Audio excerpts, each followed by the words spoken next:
ओम नमो भगवते वासुदेवाय। स्वागत है आप सभी का बरगदेश्वर महादेव मंदिर उन्नाव के इस दिव्य YouTube चैनल पर। आज हम सुनने जा रहे हैं ब्रह्मपुराण का अद्भुत प्रसंग, मार्कंडेय मुनि को प्रलय काल में बालमुकुंद का दर्शन और उनका वरदान प्राप्त होना। अध्याय 30। यदि आप भी ऐसे ही दिव्य पुराण प्रसंगों को सुनना चाहते हैं तो हमारे चैनल बरगदेश्वर महादेव मंदिर उन्नाव को सब्सक्राइब करें। हर दिन शाम 5 बजे हमारे चैनल पर आपको ब्रह्मपुराण कथा सुनने को मिलेगी और धीरे धीरे हम सभी 18 पुराणों की कथाएं आप तक लेकर आएंगे। अगर आपको किसी विशेष पुराण या प्रसंग से जुड़ी जानकारी चाहिए तो कमेंट में जरूर पूछें, हम आपकी जिज्ञासाओं का समाधान अवश्य करेंगे। तो आइए शुरू करते हैं दिव्य कथा। ब्रह्मा जी कहते हैं, मुनिव्रो, कल्प के अंत में जब महासंहार आरंभ हुआ, चंद्रमा, सूर्य और वायु का नाश हो गया, स्थावर जंगम समस्त प्राणी नष्ट होने लगे, उस समय की बात बतलाता हूँ। पहले प्रलयकालीन प्रचंड सूर्य का उदय होता है, फिर मेघों की घोर गर्जना होने लगती है, बिजली गिरती है जिससे वृक्ष और पर्वत टूट फूट जाते हैं, सारे जगत का संहार हो जाता है, उल्कापात होता रहता है, सरोवरों और नदियों का सारा जल सूख जाता है। फिर वायु का सहारा पाकर संवर्तक नामक अग्नि समस्त विश्व में फैल जाती है। ऊपर से 12 सूर्य तपने लगते हैं। वह आग पृथ्वी को भेद कर रसातल में भी पहुंच जाती है और देवता, दानव तथा यक्षों को अत्यंत भय देने लगती है। पृथ्वी पर जो कुछ रहता है वह सब जलाकर नागलोक को भी दग्ध करती है और फिर क्रमशः नीचे के समस्त लोकों को तत्काल नष्ट कर देती है। 20 लाख योजन तक फैली हुई वायु और संवर्तक अग्नि देवता, असुर, गंधर्व, यक्ष, नाग और राक्षस सबको भस्म कर डालती है। ऐसे घोर महाप्रलय के समय परम धर्मात्मा मार्कंडेय मुनि अकेले ध्यानस्थ होकर बैठे थे। प्रलयाग्नि की लपट उनके पास भी पहुंची। उनके कंठ, तालु और ओठ सूख गए। उस महाभयानक अग्नि को देखकर वे भय से विह्वल हो उठे और कोई रक्षक न पा सकने के कारण इधर उधर भागने लगे। उन्हें कहीं भी शांति नहीं मिली। वे सोचने लगे, क्या करूं, समझ में नहीं आता, किसकी शरण में जाऊं, किस प्रकार सनातन देव पुरुषेश का दर्शन करूं। इस प्रकार एकाग्र भाव से चिंतन करते करते वे महाप्रलय के कारणभूत सनातन दिव्य पद पुरुषेश नामक वटराज के पास पहुंच गए। उस दिव्य वट को सामने देख मुनि बड़ी उतावली के साथ उसके निकट गए और उसकी जड़ पर जा बैठे। वहां न तो कालाग्नि का भय था, न अंगारों की वर्षा का, न वहां संवर्तक अग्नि आ सकती थी और न वज्रपात आदि का ही डर था। तदनंतर विद्युन्मालाओं से विभूषित गजराजों के समान कांति वाले महामेघ आकाश में घुमड़ आए। उन्होंने समूचे आकाश को ढक लिया और इतनी वृष्टि की कि पर्वत, वन और आकरों सहित समस्त पृथ्वी जलराशि में डूब गई। संपूर्ण दिशाएं पानी से भर गईं। मूसलाधार वृष्टि करके वसुंधरा को डुबोने वाले मेघों ने उस भयंकर संवर्तकाग्नि को बुझा दिया। इस प्रकार 12 वर्षांत तक भारी वृष्टि होती रही। समुद्र ने अपनी मर्यादा छोड़ दी, पर्वत गल गल कर बह गए और पृथ्वी पानी में डूब गई। तत्पश्चात प्रचंड आंधी उठी। उस प्रबल प्रभंजन के वेग से सारे मेघ छिन्न भिन्न हो गए। उसके बाद भगवान विष्णु उस भयंकर वायु को पीकर एक अर्णव में शयन करने लगे। उस समय समस्त स्थावरंगम का अभाव हो गया था। देवता, असुर, मनुष्य, यक्ष और राक्षस भी नष्ट हो गए थे। उस समय मार्कंडेय मुनि ने विश्राम के अनंतर श्री पुरुषोत्तम का ध्यान करने के पश्चात जब आंखें खोली तब पृथ्वी को जल में निमग्न पाया। वह वट, वृक्ष, पृथ्वी, दिशा आदि, सूर्य, चंद्रमा, अग्नि, वायु, देवता, असुर और नाग आदि कोई भी दिखाई नहीं देते थे। मुनि व मार्कंडेय भी स्वयं जल में गोते खाने लगे। तब उन्होंने तैरना आरंभ किया। वे आर्तभाव से इधर उधर तैरते हुए भटकने लगे। उन्हें कोई अपना रक्षक नहीं मिलता था। उनके न ध्यान करने से भगवान पुरुषोत्तम को प्रसन्नता हुई थी। अतः मुनि को भय से व्याकुल देख वे कृपापूर्वक बोले, उत्तम व्रत का पालन करने वाले बेटा मार्कंडेय, तुम अभी बालक हो, थक गए होगे, आओ आओ, शीघ्र मेरे पास चले आओ।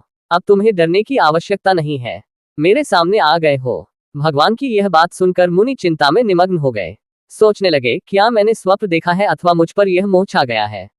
यह विचार आते ही उनके मन में दुखनाशक बुद्धि का उदय हुआ। उन्होंने ये निश्चय किया कि मैं भक्तिपूर्वक भगवान पुरुषोत्तम की शरण में जाऊंगा। इस निश्चय के अनुसार मार्कंडेय मुनि मन ही मन भगवान का स्मरण करते हुए उनकी शरण में गए। तब उन्होंने जल के ऊपर पुनः उस विशाल वटवृक्ष को देखा। उसके ऊपर सुंदर दिव्य पलंग बिछा हुआ था, जिस पर बालरूपधारी भगवान श्री कृष्ण विराजमान थे। वे कोटि कोटि सूर्यों के समान तेजस्वी शरीर से देदीप्यमान हो रहे थे। 4 भुजा, सुंदर अंग, पद्मपत्र के समान विशाल नेत्र, श्रीवत्स चिन्ह से विभूषित वक्षस्थल और हाथों में शंख, चक्र एवं गदा थे। हृदय वनमाला से आवृत था। वे दिव्य कुंडल धारण किए हुए थे। गले में बहुत से हार शोभा पाते थे। दिव्य रत्नों से उनका श्रृंगार किया गया था। को इस रूप में देखकर मार्कंडेय मुनि के नेत्र आश्चर्य से खिल उठे। उनका शरीर रोमांचित हो गया। वे को प्रणाम करके बोले, हो, इस भयानक एकार्णव में यह बालक कैसे निर्भय रहता है। इस प्रकार विचार करते हुए वे इधर उधर बह रहे थे। उनकी चेतना लुप्त होती जा रही थी। वे अपने उद्धार के लिए व्याकुल हो गए। उस समय उन्हें बड़ा खेद हुआ। इधर वटवृक्ष पर सोया हुआ बालक बल सूर्य के समान प्रकाशित हो रहा था, वह अपनी महिमा में ही स्थित था। मार्कंडेय का दर्शन और उनका मुनि उस संपूर्ण तेजो में बालक की ओर देखने में भी असमर्थ हो गए। मुनि को अपनी ओर आते देख बालक ने हंसते हुए मेघ के समान गंभीर वाणी में कहा, बेटा, जानता हूं तुम बहुत थक गए हो और अपनी रक्षा के लिए मेरे पास आए हो। अब शीघ्र ही मेरे शरीर में प्रवेश कर जाओ, यहाँ तुम्हें पूर्ण विश्राम मिलेगा। बालक की बात सुनकर मार्कंडेय मुनि कुछ बोल न सके। वे भगवान की माया से मोहित हो विवश होकर बालक के खुले हुए मुंह में प्रवेश कर गए। उसके उदर में प्रवेश करने पर उन्होंने वहां अनेक जनपदों से घिरी हुई समूची पृथ्वी देखी। खारे पानी, ईख के रस, घी, दही और मीठे जल के समुद्रों को देखा। जिम्बू, प्लक्ष, शालमल, कुश, क्रौंच, शाक और पुष्कर नामक द्वीपों का अवलोकन किया। भारत आदि संपूर्ण वर्ष और पर्वतों का निरीक्षण किया। सब रत्नों से संपन्न सुवर्णमय मेरुगिरि को भी देखा, जो अनेक प्रकार के रत्नमय शिखरों से विभूषित, अनेक कंदराओं से युक्त, नाना मुनिजनों से व्याप्त, भांति भांति के वृक्षों और वनों से परिपूर्ण, अनेक जीव जंतुओं से सेवित, अनेकानेक आश्चर्यों से युक्त, बाघ, सिंह, सुअर, चवरी, गाय, भैंसे, हाथी, हरिण, वानर तथा अन्य जीव जंतुओं से सुशोभित एवं अत्यंत मनोहर था। इंद्र आदि अनेक देवता, सिद्धक, चारण, नाग, मुनि, यक्ष, अप्सरा तथा अन्य स्वर्गवासियों से उस पर्वत की न पूर्ण शोभा हो रही थी। इस प्रकार शोभा में सुमेरु है पर्वत को देखते हुए वे बालक के उदर में भ्रमण वे करने लगे। उन्होंने क्रमशः हिमवान, हेमकूट, व निषद, गंधमादन, श्वेत, दुर्धर, नील, कैलास, नामंदरगिरी, महेंद्र, मलय, विंध्य, पारियात्र, अर्बुद, सह्य, शुक्तिमान तथा मैनाक आदि बहुत से पर्वतों को देखा। उन्होंने इस लोक में जितने भी चराचर भूत देखे थे, वे सब उन्हीं की कुक्ष में दृष्टिगोचर हुए। अथवा बहुत कहने की क्या आवश्यकता, ब्रह्मा से लेकर कीट पर्यंत संपूर्ण स्थावर जंगम जगत, भूरलोक, भूवरलोक, स्वलोक, महरलोक, जनलोक, तपलोक, सत्यलोक, अतल, वितल, सुतल, पाताल, प्रसातल और महातल रूप ब्रह्मांड को उन्होंने बालरूपधारी के उदय में देखा। उस समय मार्कंडेय जी की सर्वत्र बेरोक टोक गति थी, कि कृपा से उनकी स्मरण शक्ति का लोप नहीं होता था। वे भगवान के उदय में संपूर्ण जगत का अवलोकन करते हुए घूमते फिरे, किंतु उनके शरीर का कहीं अंत नहीं मिला। तब वे वरदायक देवता श्रीहरि की शरण में गए। इसी समय सहसा वे वायु के वेग से खींचकर भगवान के खुले हुए मुख से बाहर निकल आए। बाहर निकलने पर उन्हें पुनः मनुष्य से शून्य सारी पृथ्वी एक अर्णव के जल में निमग्न दिखाई दी। साथ ही वटवृक्ष की शाखा पर पलन के ऊपर विराजमान शिशुरूपधारी भगवान का भी दर्शन हुआ, जो संपूर्ण जगत को अपने उदर में लेकर विराजमान थे। उनका वक्षस्थल श्रीवत्स चिन्ह से सुशोभित, नेत्र पद्मपत्र के समान विशाल और श्रीयन पीतांबर से आच्छादित था। उनकी चार भुजाएं शोभा पा रही थी। भगवान ने देखा मार्कंडेय मुनि मुख से निकलकर जल में तैरते हुए अचेत से हो रहे हैं। तब उन्होंने हंसकर कहा, बेटा, क्या तुमने मेरे उदर में रहकर विश्राम कर लिया? वहां घूमते समय तुमने क्या क्या आश्चर्य देखा? मुनिश्रेष्ठ, एक तो तुम मेरे भक्त, दूसरे थके मांदे और तीसरे मेरे शरणागत हो। अतः तुम्हारा उपकार करने के लिए मैं तुमसे बातचीत करता हूँ। इधर मेरी ओर देखो तो सही। एक ही भगवान का यह वचन सुनकर मार्कंडेय मुनि का सेकी रोम रोम हर्ष से खिल उठा। यद्यपि दिव्य रत्रोय रयंत अलंकृत तेजो में भगवान को और देखना अत्यंत ही कठिन था, तो भी उन्होंने उनको देखा। भगवान को एक कृपा से उन्हें क्षण भर में नूतन, प्रसन्न एवं निर्मल और दृष्टि प्राप्त हो गई। तब मार्कंडेय जी ने के देववंदित चरणों को, जिनकी अंगुलियां और रवथ तलवे लाल लाल थे, मस्तक झुकाकर प्रणाम की किया। हर्ष से युक्त और विस्मित होकर बारंबार एके उनकी ओर देखा तथा हाथ जोड़कर हर्षगद हुए वाणी में उन परमात्मा का स्तवन आरंभ किया। मार्कंडेय जी बोले, माया से बाल रूप धारण में करने वाले देवदेव जगन्नाथ, कमल के समान सुंदर कर नेत्रों वाले सुरश्रेष्ठ पुरुषोत्तम, मैं दुखित होकर ये आपकी शरण में आया हूँ, मेरी रक्षा कीजिए। न्य संवर्तक नामक अग्नि ने मुझे संतप्त कर रखा है।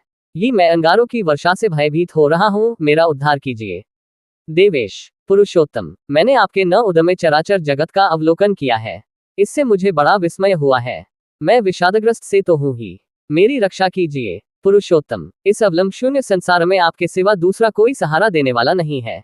मुझ पर प्रसन्न होइए। सुरश्रेष्ठ, प्रसन्न होइए। विबुध प्रिय, प्रसन्न होइए। देवताओं के नाथ, प्रसन्न होइए। देवताओं के निवास स्थान, प्रसन्न होइए। जगत के कारणों के भी कारण सर्वलोकेश्वर, मुझ पर प्रसन्न होइए। सबकी सृष्टि करने वाले देव, प्रसन्न होइए। धरणीधर, मुझ पर प्रसन्न होइए। जल में निवास करने वाले परमेश्वर, मुझ पर प्रसन्न होइए। मधुसूदन, मुझ पर प्रसन्न होइए। कमलाकांत, प्रसन्न होइए। त्रिदशेश्वर, प्रसन्न होइए। कंस और केशी का नाश करने वाले श्री कृष्ण, प्रसन्न होइए। अरिष्टासुर का नाश करने वाले गोविंद, प्रसन्न होइए। दैत्यनाशक श्री कृष्ण, प्रसन्न होइए। दानवों का अंत करने वाले वासुदेव, प्रसन्न होइए। मथुरावासी हरे, प्रसन्न होइए। यदुनंदन, प्रसन्न होइए। इंद्र के छोटे भाई उपेंद्र, प्रसन्न होइए। वरदायक अविनाशी देव, प्रसन्न ओम होइए। भगवान, आप ही पृथ्वी, आप ही जल, आप ही अग्नि और आप ही वायु है। जगतपते, आकाश, मन, अहंकार, बुद्धि, प्रकृति तथा सत्वादि गुण भी आप ही हैं। आप संपूर्ण विश्व में व्यापक पुरुष हैं। पुरुष से भी उत्तम पुरुषोत्तम है। प्रभु, आप ही संपूर्ण इंद्रियां और उनके शब्द आदि विषय हैं। आप ही दीपाल, धर्म, वेद, दक्षिणा सहित यज्ञ, इंद्र, शिव, देवता, हविष्य और अग्नि है।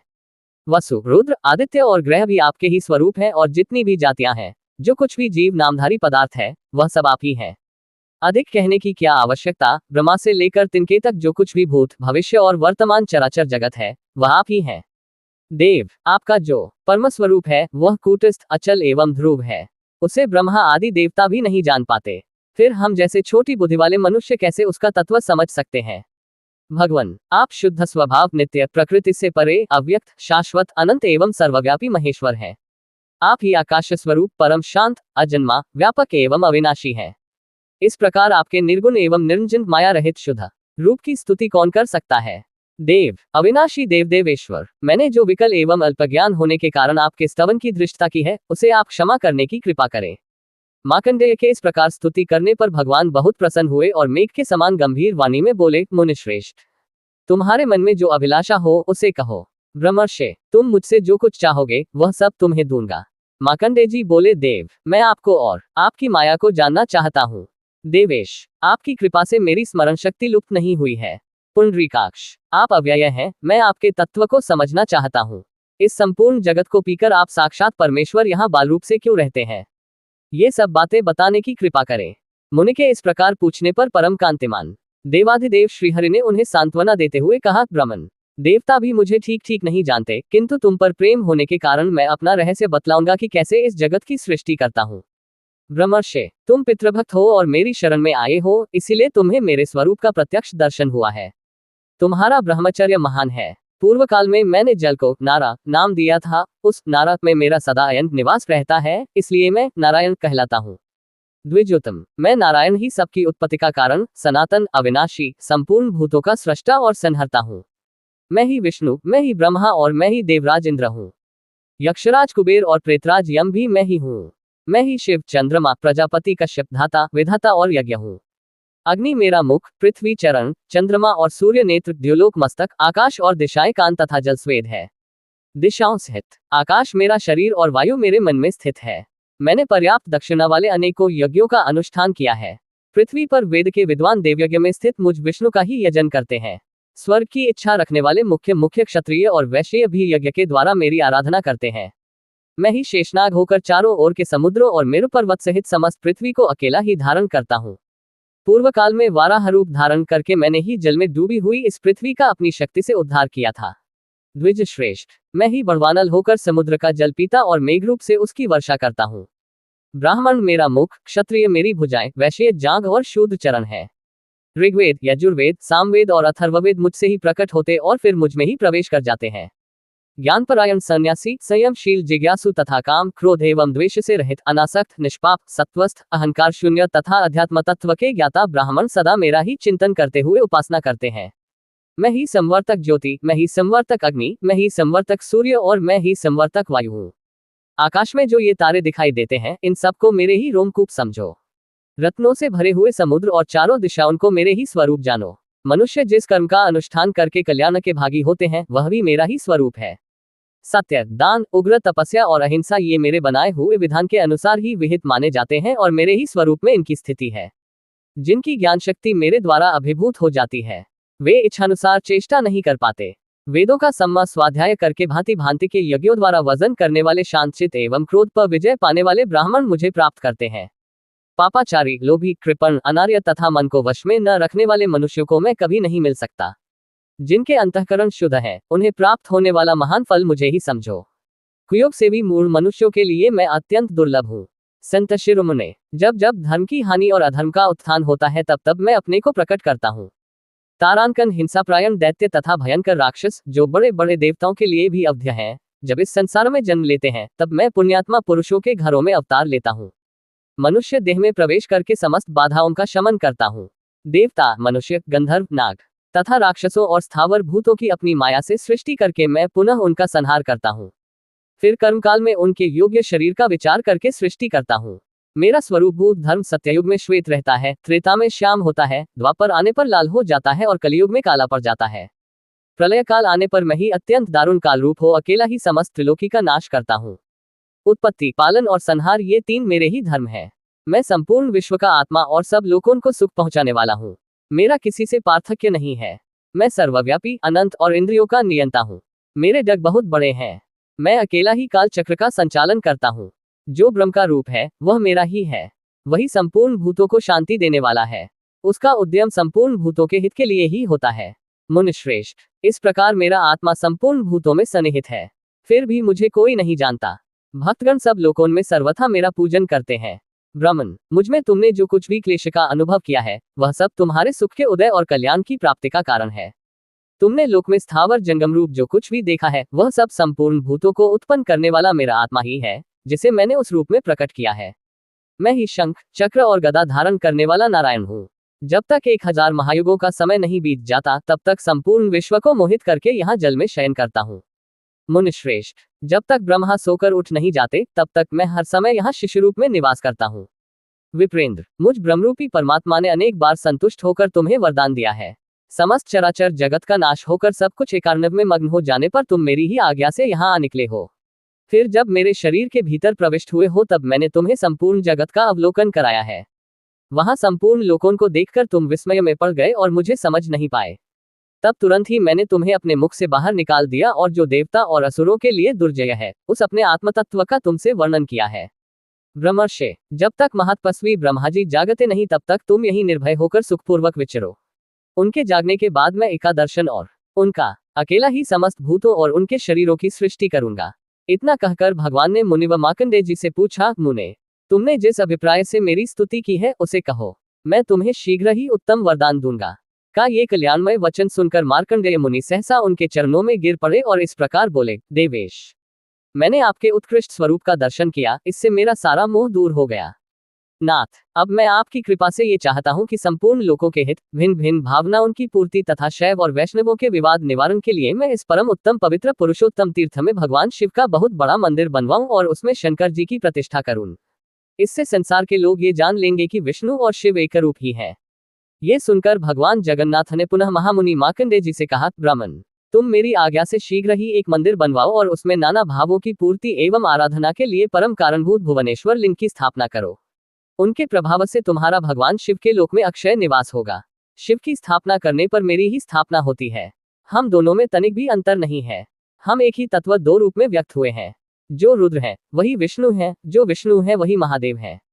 वायु और आकाश की भांति हम दोनों में कोई अंतर नहीं है। जो अज्ञान से मोहित है वह इस बात को नहीं जानता कि जो गरुड़ध्वज है वही वृषभध्वज है। अतः ब्राह्मण, तुम अपने नाम से शिवालय बनवाओ और देवाधिदेव भगवान से उत्तर की ओर एक सुंदर तीर्थ सरोवर का निर्माण करो। वह तीर्थ मनुष्य लोक में मार्कंडेय हृदय के नाम से विख्यात होगा। उसमें स्नान करने से सब पापों का नाश हो जाएगा। मार्कंडेय मुनि से यो कहकर सर्वव्यापी जनार्दन वही अंतर्धान हो गए। यदि आपको हमारे वीडियो ज्ञानवर्धक लगे तो लाइक, शेयर और सब्सक्राइब करना न भूलें, ताकि अधिक से अधिक लोग पुराणों की इस अमृतधारा से जुड़ सकें। अगर ये जानकारी पसंद आए हो तो हमारे चैनल बरगदेश्वर महादेव मंदिर उन्नाव को लाइक, शेयर और सब्सक्राइब करना न भूलें। फिर मिलेंगे नई जानकारी के साथ।